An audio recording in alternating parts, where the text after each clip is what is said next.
Hi and welcome to the Ruby Tuesday. My name's Ruben, and this is my review for The Wheel of Time in Netflix, an Amazon original series. This is the review for the first three episodes. I've seen the six, but apparently we're not allowed to talk about the six, so we're going to talk about three, non-spoiler. I'm very excited. Anytime there is this kind of fantasy adventure, I'm normally in, so maybe I might be a little bit biased straight away. I want to know in the comments down below, have you heard of a series called Legend of the Seeker? And did you enjoy it? Let's jump in. Set in a high fantasy world where magic exists but only some can access it, a woman named Morianne crosses paths with five young men and women. This sparks a dangerous world-spanning journey. So obviously adapted by Robert Jordan. He first started writing this book series in 1984 and then released the first part in 1990, and now in 2021 we have the first series with three episodes coming to Amazon Friday, I believe, this week.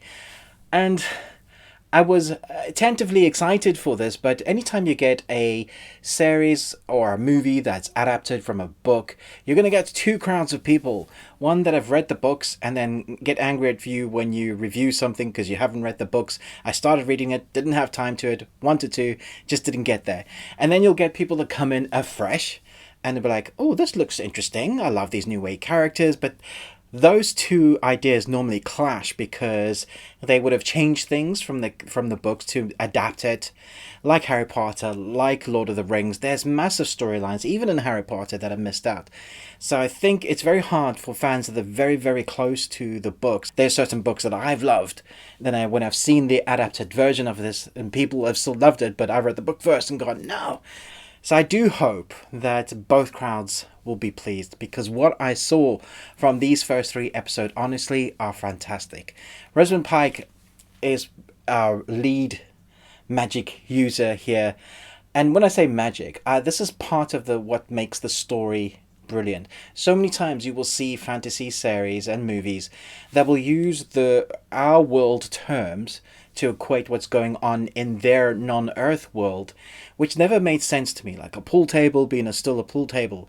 Where in this world, we have names for characters and creatures and things that you equate to using magic or magic users that are all different. And you kind of are thrust into the middle of this world that feels very much lived in. It's a massive world with different laws and rules and characters and hierarchies, and women being magic users and men being like almost lesser than in certain areas. But then if you go high up into the mountains, they have different cultures. There's so much world building that they have to do, and they somehow managed to do that within the first three episodes. It doesn't take you long to start figuring out what's going on. Of course, there's still going to be things and terms that they're using that you're like, I guess that means that, but you're still picking up things, you're investigating, you're trying to figure out along the way.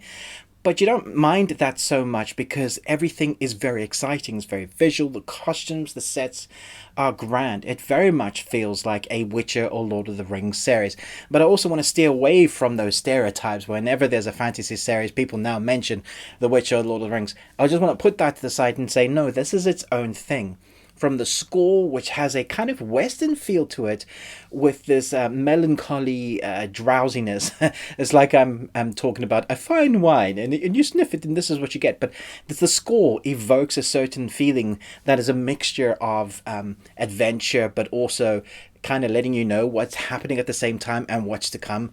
Ingenious score, brilliantly done. It's definitely a character, and then you get the young, I guess you can call them the chosen ones, who don't necessarily want to be chosen and are very broken people themselves. They have history. They are what you would call people. They have baggage of their own. Each has their own history that they bring along in their journey that will mess with the dynamic of being thrust into, now we have to do this journey in order to go to this place, not in spoilers, and then save the world from the big impending doom.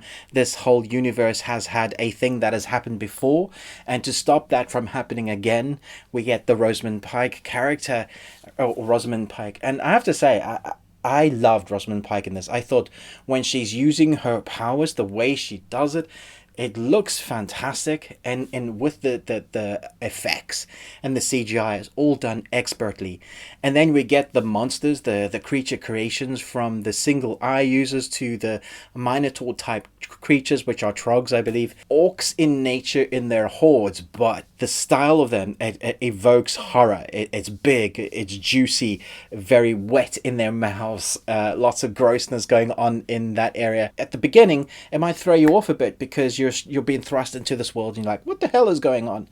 Once the story kicks into high gear and the action sets in and they give you that first episode, which is the hook, which is what all good writers will do, man alive, you're like, okay, I'm down, I'm in for this. And that's when episode 2 kicks in and you start getting the character building and what makes each character tick and who they are. You've already seen a bit of those traits. You've seen the characters that we are journeying with and, the chosen ones. And you see maybe they're not as perfect. They're maybe more anti-heroes, which is a cliche, but we don't also know which is the one. And so they're traveling to a place where they can be protected. It does remind me of other fantasy series that we've seen before, but it is its own thing because it comes from an adapted story. So there's a lot of lore to garner from there. For the first 3 episodes, man, I've been amazed at what they could do. I thought the budget of this is excellent. Amazon are really going for it. They've obviously got the Lord of the Rings series coming next year. And if this is the quality that they can bring, then I hope the Lord of the Rings is as good as this. This is the new comparison for me because I thought the characters were great. They were rich and vibrant. You want to know more about them. Everything is edited in a way that you could see the action. The set pieces are fantastically crafted. The acting, I think, is good. I haven't seen any of the young actors for me stand out yet. I'm getting to know them. Like, I feel like maybe we have a few more episodes and we will care about them. I don't care about them so much. Rosamund Pike, she and her partner, or the person that looks after her, are the ones I care about at the moment. So first 3 episodes drop. Let me know your thoughts. Are you excited about this? And if you have read the books, who is the favorite character that you are looking forward to seeing in this first series? I'm going to give this, so far, 4 out of 5 Nicolas Cages, but I won't rate it properly until I've seen all 8. I'm going to kind of do a new thing. Every time we have something that's adapted, whether it's Netflix, Amazon, Apple, whatever streaming service or movie, I'm going to bring you something that maybe you should read before it gets adapted. And because this is a Stephen King's son, Joe Hill, I thought I would let you have a look at. It's just started, so if you ever wanted to start a comic series and you're like not sure, or you think maybe it's too kiddified, this is in the adult section of comic book stores because it's very much, it's gross and full of horror.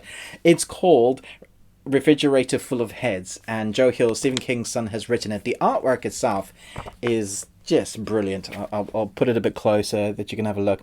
And then you get the story, which is really interesting because he doesn't hold back and you're wondering how much story have you got, because he just kind of goes straight into it. Reveals a lot within the first issue. Again, hooked really well. Beautiful artwork, beautiful story. That's something you can pick up now, and it's just started, so you can get in there at the beginning. One I highly recommend. So thanks so much for watching this, but most of all, until next time, remember, live long and Tuesday.